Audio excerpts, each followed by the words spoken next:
Hi, everyone, and welcome back to the AI Interconnect podcast. I'm your host, Lauren. On this show, we focus on real operators shaping what actually work behind the scene. And at AI Interconnect, the goal is simple: bring clarity to how AI is applied to in real business environment. Today, I'm joined by Aram Melkoumov, and co-founder and CPTO at Resolute, as well founder of Crowdlinker. And Resolute is a platform that helps professional service firms automate accounts receivable and get paid faster without damaging client relationship. Aram, thank you for being here. Very happy to have you on the show. Awesome. Thanks for having me, Laurent. Okay, that's great. A friendly conversation, and let's start. Let's start with your background, so listener understand the path that led you here. You're Okay. clearly built Resolute from um, direct experience, not theory. And Aram, how did your background as a founder and operator lead you to build Resolute and focus specifically on accounts of receivables? Yeah, it's a good question. So I've been in the tech space myself for almost 15 years now, and I co-founded a few companies. The one that I was running the longest was or is a company called Crowdlinker, and it over a period of 13 years, it evolved into being one of the leading digital product development firms in Canada. And working with many businesses, I think over 100 companies we worked with, during that span. It varied of all walks of life, from startups, scale-ups to large enterprises, where we help them with digital strategy, design, and engineering. And obviously, when you work at a professional consultancy level, you have to deal with invoices.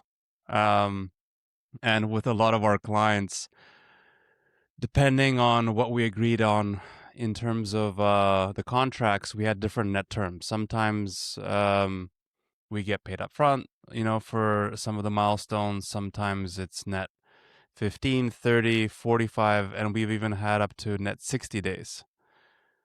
And so you could obviously tell that I had some issues, collecting funds from our customers over that period of time. And I had a bit of like a reality check, I would say, about a year ago, when the business had, I think at one point, like about 400,000 or 500,000 in open accounts receivables outstanding. And there were periods where we had to do like write-offs, bad debt. Um, so over the last couple of years, that represented about less than 5%. But the challenge that we always faced was, because of the net terms that we had with our customers, we were effectively bankrolling a lot of our operations. And that comes in a kind of a few ways. You could bankroll operations through cash flow. But then what happens if you don't get paid on time, or you don't get paid at all? Then you have to go into your operational access to lines of credit and credit. And that can get expensive. And so I always had to get involved at one point in time with some of the collection efforts. So I had a team that would do all the follow-ups manually via email, ping people on Slack where our clients reside. And, most of the time it works, but in those situations, there is always the off chance that we just don't get paid. And so when I always tried to step in, I had to get involved, have a conversation, understand what's going on. And what we realized was, it's a bit always too late in the process. Like when you start following up with people when you're 7, 15, 30 days past due, there's something wrong. You're probably not going to get paid for whatever reason. And I started looking into the problem, and I realized that many other businesses like mine have the same issues. And so we just thought, hey, let's go and build something um, that would scratch our own itch at the same time and be able to cater to a market offer that businesses like us would benefit from. Yeah, I love it. Yeah, you try to solve your own problem. No, definitely. Then which type of company or profile immediately understand the value uh, without needing much explanation? Yeah, so what we found where we had the most kind of responses was actually with IT firms. Um, so with IT firms, you typically have some sort of like a structured um, invoicing, system with the clients. Sometimes it's milestone based. Sometimes you invoice on the first of the month for the month, or you invoice at the end of the month for the hours that you log for that client, and then you wait 30 days. So you're basically then you've done all the work in that month in that specific use case, and then you have to wait 30 days to get paid for work in the prior month. Uh, so we found that the best clients were the ones that resonated with like the same problems that we have as a business, and those are the ones that are actually using the product the most today. Okay, yeah. Um, would you like to jump on a crowd liquor? What is crowd liquor, and who do you help? Yeah, so Crowdlinker started off initially as a dev shop. We were based out of the digital media zone in Toronto. Our early days were working with startups within the incubator that we were at, and we found that there was a gap working with non-technical founders, or even technical founders within the startup business that needed help to scale. And so we brought our subject matter expertise to those clients, and we helped them build out their MVPs or proof of concepts. And then eventually, once they got to product market fit, we would roll off and they would hire internally. And over that 12-year period, we kind of grew from being a dev only service company to then incorporating design services and product management, then digital strategy. And then the main thing that we started helping companies with was go to market and product market fit services. And it was through, those type of engagements that we had where I really started to get head deep into product. I've ran and I've built some of the products myself with the team. And that's where I kind of built up my own skill set as a leader in product, in the product space. And that really helped me actually build Resolute.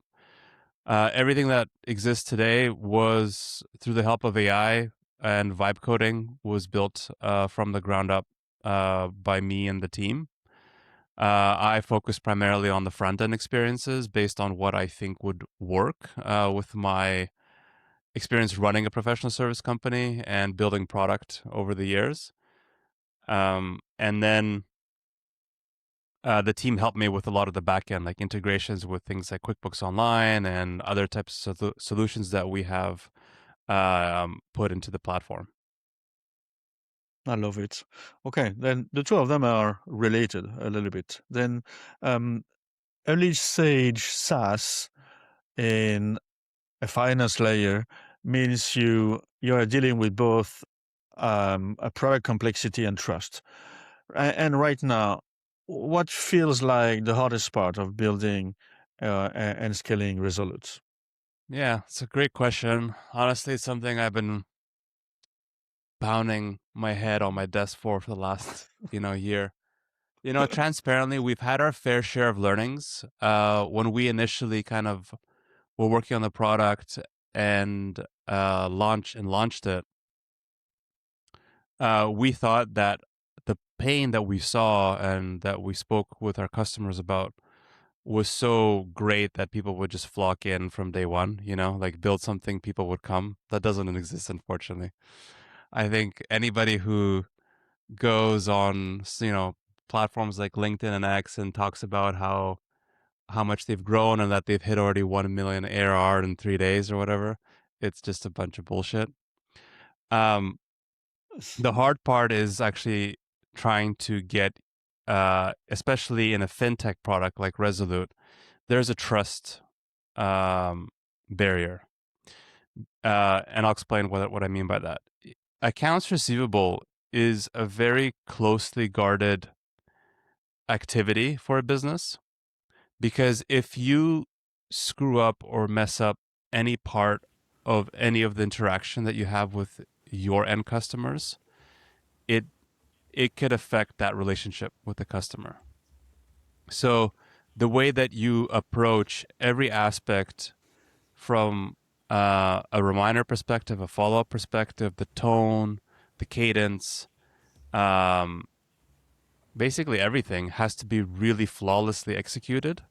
And that was our biggest learning curve, was just the amount of initial hesitancy people have, because they're all set in their ways already.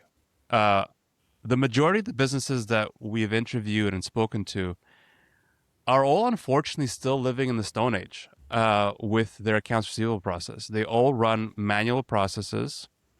They use spreadsheets, which are color coded, that they update daily, weekly, sometimes. Uh, a lot of the businesses still even use things like PDFs to send out invoices. They don't even automate um, the ability to collect payment through something like a Stripe or something like that.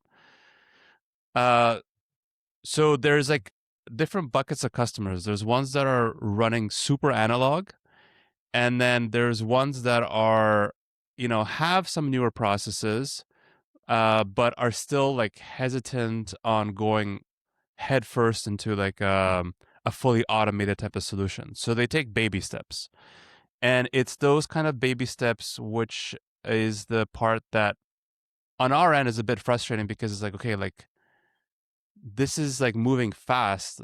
You're wasting a lot of valuable time doing a lot of these things manually. So what's the holdback, around getting quicker onboarded, putting all the invoices through the system and seeing your day sales outstanding, your DSO decrease using our platform. Yeah. Yeah, I mean, yeah, everybody likes to keep the old habits, and yeah, it takes guts to move on to new technology and things like this. Um, okay, then where where do you feel the most friction today? Uh, is it products, trust, or go to market? Uh, yeah, it's a good question again. I would say first would be go to market. It's hard finding the right customers that are ready to buy a service like that we have, because it requires a few check boxes. It requires a good mindset alignment, a good culture alignment, in the sense is like the leadership team in that company is keen on automating things once and for all. They're interested in where AI could actually help them today. And that's a that's a big shift, because if you look at some of the companies that we've spoken to or are working with, a lot of them have various types of AR collection agents, like humans, in the loop. And they do something a certain way. And to get them to get comfortable with the new process, or get like the management team comfortable with the new process, takes time. Like, depending on how large of a company you are, it could take months, quarters to even initiate an innovation project like this. So at times we're just kind of like in limbo, thinking, okay, like we got to wait for a few things internally in that organization to materialize so that we could actually get in and start helping these businesses once and for all. So from a go-to-market perspective, I would say it's like, how do we position ourselves where we are attracting the right people at the right time? Honestly, that is something I have yet to figure out, successfully. So we've been focusing on a lot of different things. We've tried cold email, we've tried LinkedIn outreach, content, SEO. We've been producing a lot of SEO content. We're at the point where like maybe people are just need to find us organically. If people are searching for something like this, that it's a better, there's a better intent there for them to actually become a customer because they're actually searching for a solution like ours. Yeah. Or education. Yeah, education's a big one. Like to be honest, I think a lot of people don't even know that tools like this exist. Like, Yeah. I'll give you an example. Early this week, I spoke to a CEO of a IT service company who got actually one of our cold emails sent to his CEO, and the CEO sent it to the COO, and he jumped on a call, and he's like, "Oh, this is so cool! Like, uh, we're definitely in need of a service like this, and we've been doing all this kind of stuff manually." So, like, when I was hearing him explain to me all of his manual activities, I'm like, perfect. This is exactly the right type of customer for us because, like, one, we triggered them at the right time. Two, they're exactly checking all the boxes of all the things that we look for in like a target ICP, in a target ideal client profile, and it's a good fit. So we could move forward like pretty quickly. But No, but it's no, just no. like, Oh, okay. yeah, no. Okay. But tomorrow we have the onboarding call with him and Wonderful. the accounts receivable specialist, because Okay. you need to have as many of the stakeholders involved in this process. And the truth is, nobody likes doing collections. Like, I think statistically the most underappreciated and underrated job there is. Like, I, at many points over the years, dreaded having to get on a call with somebody and asking them for money and when I will get money. So you could just imagine, like, to do this day in, day out, it's a nuisance. Like, nobody likes doing it. So this is why, like, where we thought AI would be perfectly suited for, because it's objective, it doesn't care, it could do it 24/7, 365, and it'll never give up, you know? Yeah. So, Yeah. No. Still have to be polite and of course, yeah. um, okay. Then that's great. I love it. And then from what I see across different companies, accounts receivable then is still, when we say, very manual and reactive. Um, then you mentioned a little bit, and from your perspective in finance operations and AI, what shifts matter most right now, but it's still underappreciated? And you mentioned it a little bit. Yeah, I would say what we found was a lot of people start thinking about AR too late in the process. And what I mean by that is accounts receivable starts even as early as when the contract is signed, or even before that. Because depending on the quality of the customer that you have and the terms that you set out, it can benefit your business or it could ruin it, depending on how big that client is for your organization. Uh, and the tricky thing is that a lot of people are always hesitant to be upfront and be very clear with somebody the expectations around when they should be getting paid. And it goes both ways. Like, for example, for a customer to pay you for the services that you're giving them, they need to see that they're getting quality work and they're getting things delivered on time as well. So it takes two to tango, in a way. But the way that you go about it is, I think, the key thing. So what we're really trying to solve for here is, I would say, the context awareness layer, because especially in larger organizations, um, there isn't one single person at any given time that knows exactly what's happening across all the accounts receivables.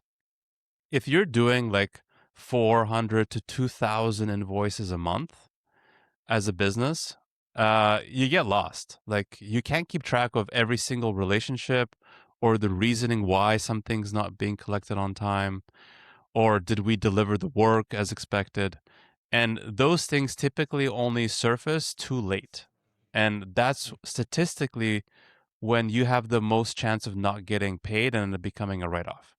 So there's many businesses that we spoke to where the CFO of a business only really gets involved when they have like their bad debt write-off is like 10%.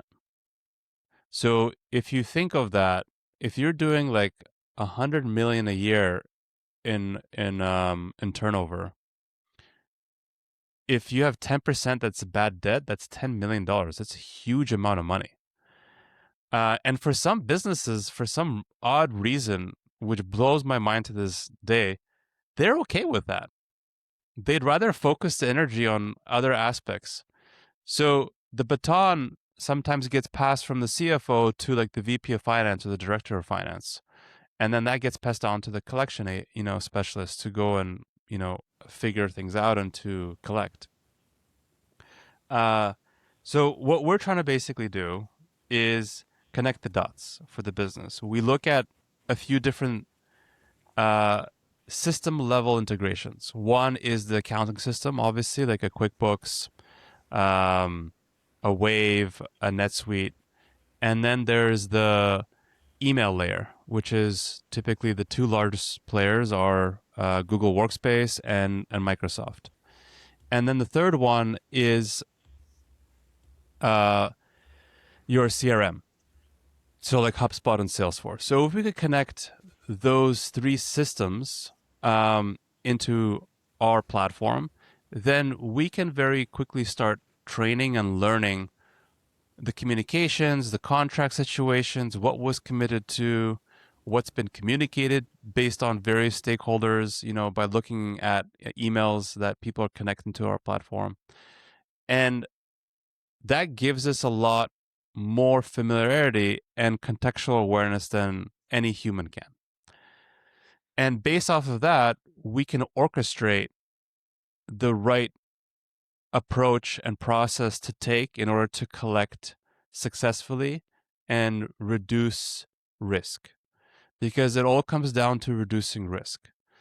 And longer term, what our plan is to integrate into other types of systems like your credit bureau, where we could start looking at what's the credit profile of that customer that you're working with. 90% of the time, most businesses never do a credit check.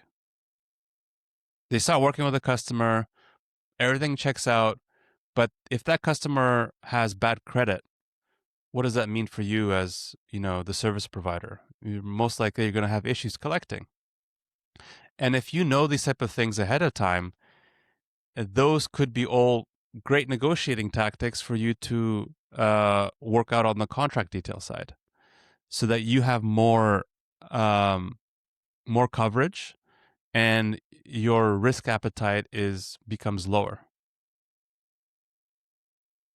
And you mentioned it at the beginning, the AR account receivable process starts before signing the contract. That's right. Exactly the point you made with the what's the name of the legal credit reports? The credit bureaus. Credit bureau. Yeah. Yeah. That's right. Don't even know.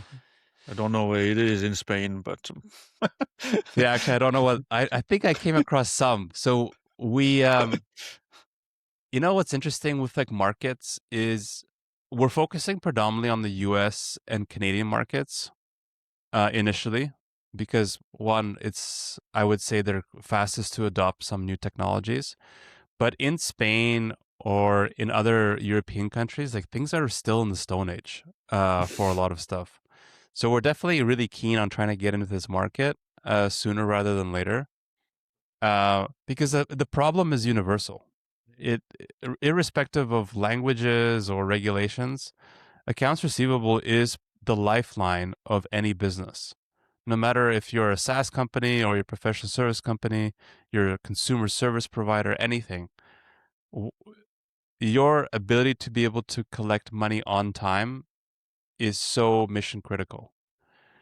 And I know accounts receivable and what we're doing isn't a sexy SaaS, like comparatively to sales and marketing SaaS companies that are all the rage, these days still, because it's super quick to attract eyeballs. Everybody's always keen on sales, innovation tech and marketing innovation tech. Yes, they can help you land customers, but that's one part of the whole process. The other part Indeed. is delivering the work that you do consistently, and then the biggest one, in my opinion, is actually getting paid.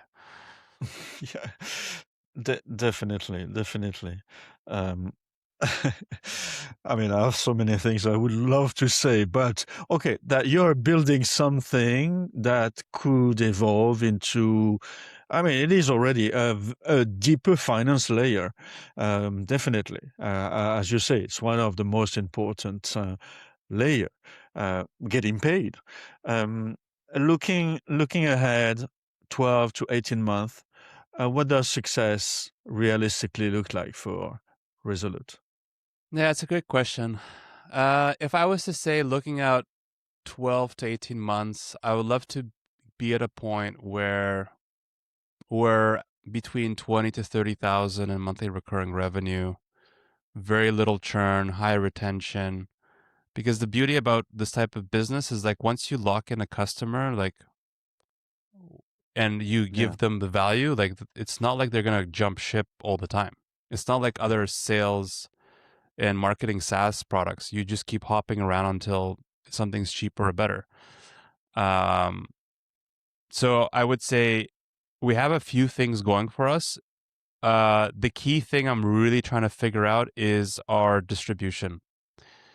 And I'm trying to figure out some good partnerships, which could help us onboard customers at a much faster rate. So I would say those are some of the main things. We're having more and more reliance on AI to help build the product these days. Uh, through my digital studio, like we've been at the forefront of trying to leverage frontier AI technologies to help build products faster and cheaper for our clients. So we're taking a lot of that knowledge and capabilities into what we're doing with Resolute.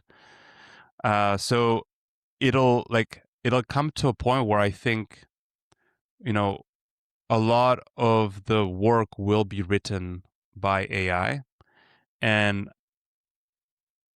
it's a matter of time until like we'll have more and more of these kind of like zero human companies that you're probably seeing these days online. I think we're still not there yet, but I would love to achieve something of that, where, we could have like 1 million per employee in terms of revenue association. yeah, I think there's more and more companies that are starting to achieve that goal, and it's becoming very interesting. Um, in the space for companies to achieve those type of goals, because then you don't really need fundraising. And nothing against any VCs or that's true. anything, but we spent, like with Resolute, we had our own fair share of learnings going through the fundraising process for the last like 6 months. And it was incredibly frustrating for me because I've never fundraised before. I've always bootstrapped my companies. My co-founders have raised money and they've exited before, but the market's very different now. So the expectations from the VCs and the investors are very different than what they used to be. But what I'd love to achieve, and not to like prove them wrong or be a naysayer, but like I love to get to a point where we're totally just bootstrapped and organic. And I think it is possible to achieve that with everything that I'm doing and looking at to do. It's just a matter of time to get to that point. And with the right execution, we could achieve it. But that would be my dream, where the business runs on autopilot with maybe a couple of people, and we could start hitting and achieving these type of monthly revenue targets, and having AI help orchestrate a lot of the work that is used to getting built, but also to help our customers achieve their goals.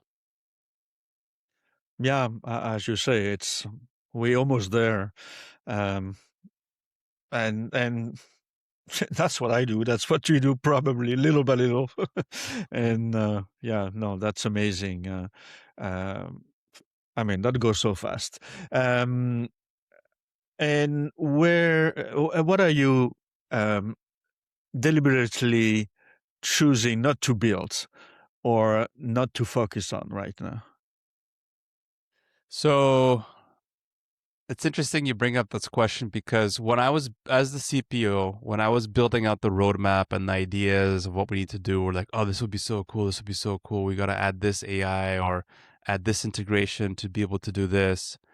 And then when I really started looking at what people are doing today and what they want, actually, it's so different, because they don't need all this stuff, No, exactly. you know? And that was very eye opening for me, because I'm like, oh, when I was speaking to VCs as part of this whole fundraising process, we were selling them on like what we're going to be building. And then the more I was speaking to customers, I'm like realizing, and I started changing our messaging to the VCs. We're like, actually, they don't need this. This is what they need. And for some of the VCs, they're like, oh, but it's not AI enough. There's not enough AI. And I'm like, well, customers don't give two shits about how much AI there is or all this fancy kind of like candy glitter type of functionality that they are never going to use. They care about X, Y, and Z. And as long as we could give it to them and it's simple to use, that's the key thing. Like when I did the demo to somebody this week, they said, this is very simple, intuitive to use. That's all I need. So Yeah. the expectation to reality, I think, is very important for any founder to level set on. And there's so much hype and there's so much being shipped today um, by businesses that's just like a bit vaporware, and it's like cool for like a launch video. But I'm always interested in asking these founders or their customers is like, do you actually care about this? Like, would you use it? Is it a big problem for you? And I think the truth is, a lot of teams just go and over engineer something because they can. And it's not that shouldn't be it. It should be like, should they do it? And the more that these technologies become available to all of us, that becomes more of an afterthought, where really you should be asking and speaking to the customers and saying, hey, this is what I'm thinking of doing. Like, do you want this even? Like what do you really need today? Yeah, yeah, definitely. I see that every day as I speak to so many founders through the podcast. They build tech stack, and so many and yeah. I mean the end customer. What does he need? He wants results. He doesn't want to know that you're using X, Y, or Z, and using all this AI stuff to make this result. They want the results. Then it's exactly what you said. Yeah. Then Yeah, you are, people should stop yeah, chasing those shiny things, yeah, yeah, no matter and how it's, attractive they look. yeah, yeah. I mean, it's the thing is, it's going to be more worse and worse, or more and more, because Yeah, there's I agree. more and more stuff and possibility. Anyway, you're very very close to the problem and to the users. And based on what you have learned so far, what should operators managing cash flow and collection start doing differently today? Um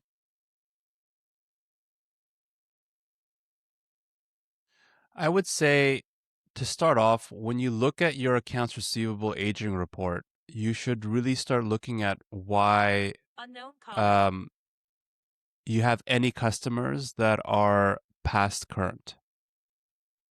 And you should be able to double click into each one of those customers, understand, and go and speak to them and say, "Hey, why haven't why haven't you paid?" And it's just a simple. It could be a difficult question for some people to ask because, like, again, nobody likes doing it. But just start there, and it could open up a can of worms that you will never realize, because you're gonna learn and hear things probably that you never thought existed or you don't ever want to hear, but you need to hear it. And that's how you kind of fix that gap, in my opinion, is just starting there. And don't delegate it. I think that's the most important thing. As a founder, you should not be delegating that task out to somebody. You should be the one picking up the phone, calling everybody who's not current and understanding, hey, what's going on? What's the problem here? What are you not telling me? And have those difficult conversations to understand how you should be fixing them. And then based off of those type of dialogues, then you could go back to the team and like, here's what I heard. How do we fix it? And it could be through using a tool like ours, or it could be through actually figuring out and addressing operational gaps that you have in your business. Yeah, I love it. Okay, so many stuff. Aaron, thank you so much for joining and strong insights into your journey, your industry, and the work you're doing at Resolute. Thank you so much. Thank you, It was Laurent. great to have you. It was a pleasure having being on your pod. Yeah, and where can people find you or reach or learn about your work? So they could follow me on LinkedIn. I think I'm the only Aram Melkoumov that exists. I am also starting up my X account again. It's at Aram Melkoumov as the handle. And or if they want, they could go on resoluteai.com and they could chat with me using the chatbot that we have there, or book a time with me using the Talk to Us function. Wonderful. Thank you so much. It was great. Thank you for taking the time. Thank you, Bye. Laurent. All the best. Thank you. And that's it for today's episode of AI Interconnect. If you enjoy it, share it with someone who's building the future, or better yet, someone who should be. And until next time, stay curious, stay creative, and keep building. Thanks. Bye bye. Thank you.